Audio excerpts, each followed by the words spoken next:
So, hi everyone. Please find the next topic, that is stereoselective reactions. So, what is meant by? Sorry, one second.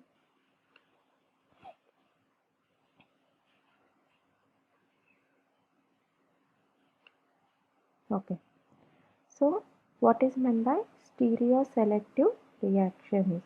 So, in these kind of reactions, you are going to get the diastereomeric products, of which one of the diastereomer will be a predominant one. So, these type of reactions are known as stereoselective reactions.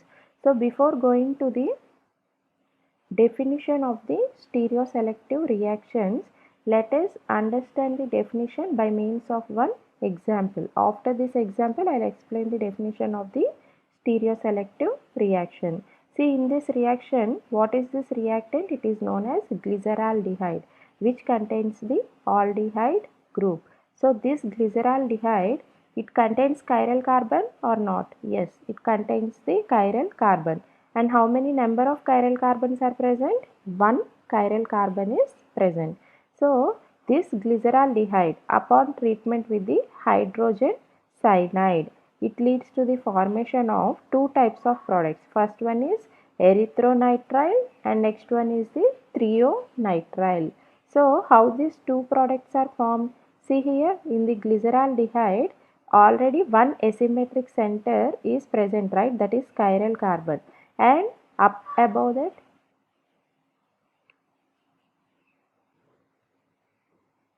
so see, in this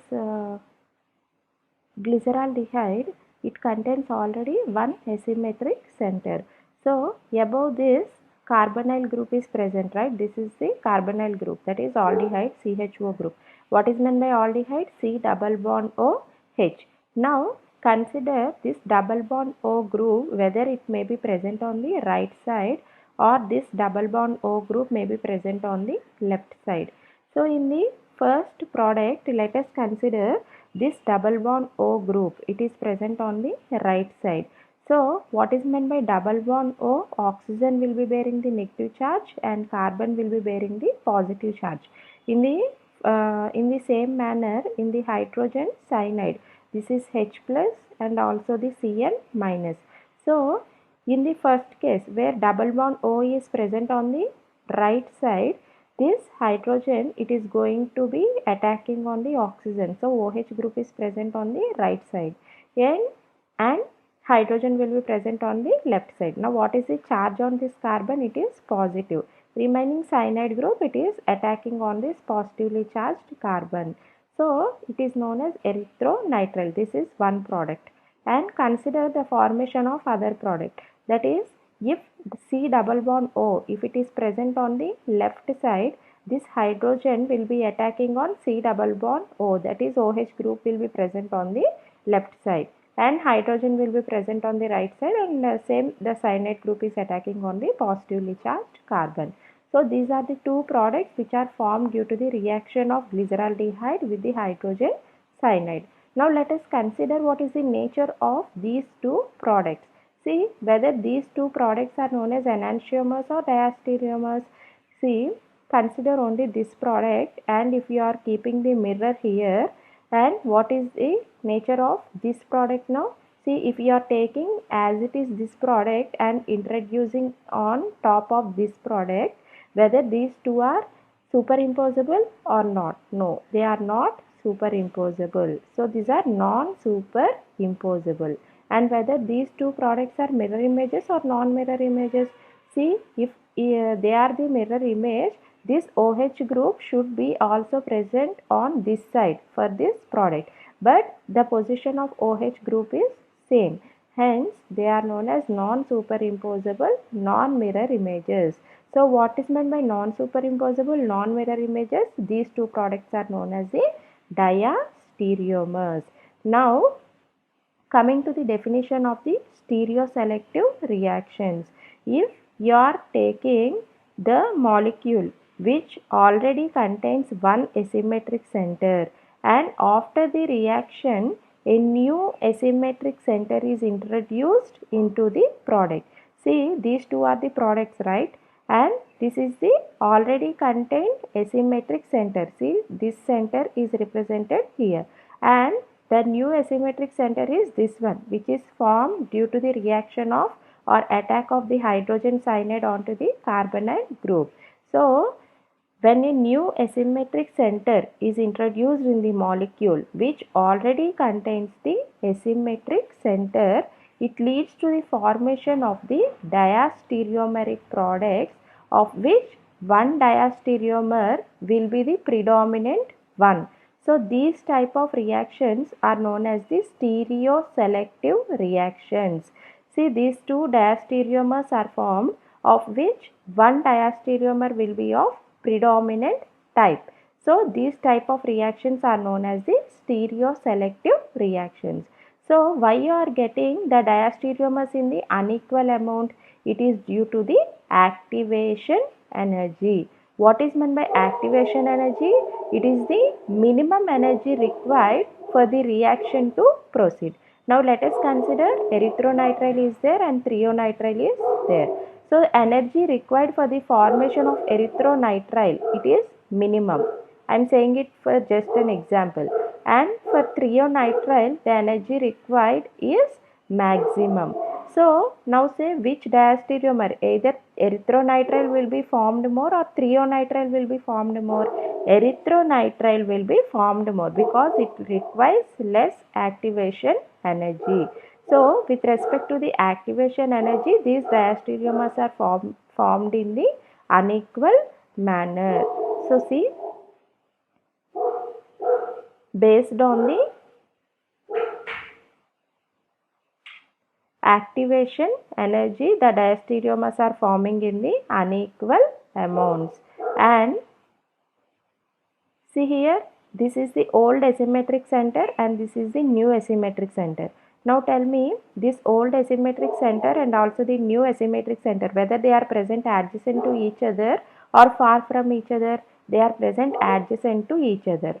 So when old asymmetric center and new asymmetric center are present adjacent to each other, it means that the diastereomers, the predominance of diastereomers or stereoselectivity of this reaction will be very high. That means if you are considering in the form of ratio of the formation of these two diastereomers, it will be either in the form of 5:1 or 9:1. That means maximum amount of erythronitrile will be formed and minimum amount of threonitrile will be formed. Now let us consider a case where the new asymmetric center and also the old asymmetric center, they are present very far from each other. So in such conditions, the stereoselectivity will be very low. That means like example in the ratio 3:2 or 5:5, like that the stereoselectivity will be present. Understood? What is meant by stereoselectivity? When a new asymmetric center is introduced in a molecule that already contains the old asymmetric center, it leads to the formation of the diastereomers in the unequal amounts. So this type of reactions where one diastereomer is formed more is known as the stereoselective reactions. And when the new and old asymmetric centers are present adjacent to each other, the stereoselectivity is high. And when the two asymmetric centers are present far from each other, the stereoselectivity will be low. So now, what is the reason for this stereoselectivity or why these diastereomers are formed in unequal amounts? It is due to the activation energy, because for the formation of one product, the activation energy will be the activation energy required is high, and for the formation of the other product, the activation energy that is required is low. So for which product the minimum activation energy is present, that product you will be getting in more amount. So this is with respect to the stereoselective reaction definition. See, and this is the example that I have cited, same this example only. Based on the formation of new and old asymmetric centers, you are going to get the ratio. One more thing, when this synthesis, see here I have not mentioned any type of like enzymes. That means in what compound the reaction is taking place. If it is some chemical synthesis, the diastereoselectivity is of predominant. But if you are using any of the enzymes, the stereoselectivity will be of 100% because the microorganism, they feed on only one type of diastereomer, right? Already you have learned. So furthermore, when such synthesis is brought about by the enzymes, stereoselectivity is 100%. That is, one diastereomer is formed to the exclusion of the other. That is 100%, only one diastereomer it will be formed. And this is with respect to activation energy. Already I have told, right? Predominance of one diastereomer. Why? It is because of the activation energies. So the difference in such activation energy in turn is due to the steric effect.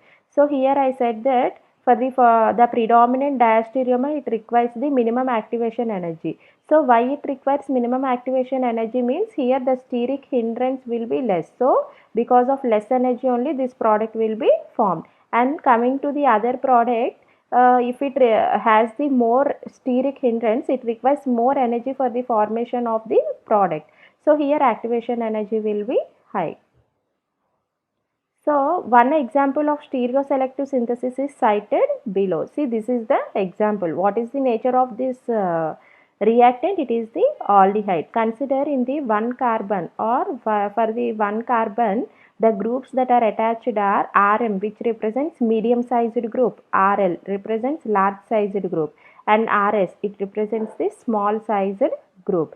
See, this aldehyde, it is treated with the Grignard reagent. What is meant by Grignard reagent? Alkyl magnesium halide, where the charge on the alkyl group it is negative and charge on the magnesium metal is positive.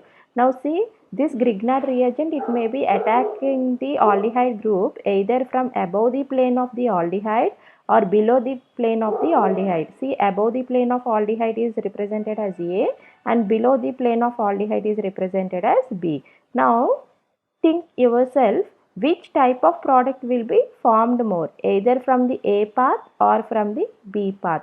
See, if this Grignard reagent is attacking from the A path, see in the A, that is above the plane, this medium group is present. That is, it is more bulky in nature. In the same manner, if Grignard reagent is attacking this molecule from below the plane, see here small group is present. So steric hindrance is more in which type of path? Either it is from A path or B path. In the A path, the steric hindrance will be high, and in the B path the steric hindrance will be low because the small group is present. So which path is preferred now? The products which are formed due to the B path, it will be the major product, and products which are formed due to the A path, it will be the minor product. See, in the Grignard reagent, R minus and also the magnesium is plus. First one is the addition reaction. See here, this is double bond O, right? So it takes up the electrons and charge on the oxygen will be negative and charge on the carbon will be positive. And let us say this R group is, alkyl group is attacking from above the plane. So this R group is attacking above the plane, that is A path. See, this is the R group. And next one, when this group is attacking above the plane, what happens? This hydrogen will come here and oxygen will go down. So see, this is the hydrogen and this is the oxygen bearing the negative charge. So this MgX will be attacking on this oxygen, which on hydrolysis it leads to the formation of the hydroxy group. But it will be the minor product because this minor product is due to the formation, or this pathway is A path, which is having more steric hindrance. So it requires more activation energy, hence it is the less minor product. So now coming to the B path. See, B path means this R group, it is attacking from below the plane. In below the plane, what is the group that is present? It is RS, which is present on the other carbon.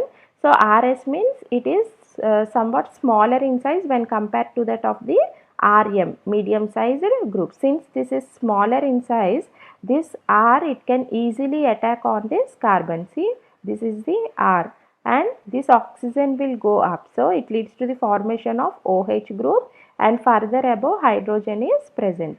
So since in the B part steric hindrance is less, it requires more energy or less energy for the formation of the product. It requires less activation energy for the formation of the product. So this product will be of the major and this product will be of the minor. So these type of reactions are known as the stereoselective reactions. So stereoselective reactions means already the product will contain the asymmetric center and already the product will contain the asymmetric center and new asymmetric center is generated where one diastereomer will be of predominant type when compared to that of the other. So these type of reactions are known as the stereoselective reactions. And based on activation energy, it is another point. Activation energy in turn depends on the steric hindrance, and the example for that is the aldehyde, H-on addition and also the hydrolysis. One product will be of major and one product will be of the minor. So this is with respect to stereoselective reactions. So remaining only one topic is present, right? Stereospecific reactions. I'll upload that video also very soon. In the meanwhile, please go through these videos till now I have sent, right? And after completion of this, please go through the entire syllabus because on 27th I will give you the questions regarding the entire syllabus and submit it to me by 28th evening. Okay, all the best.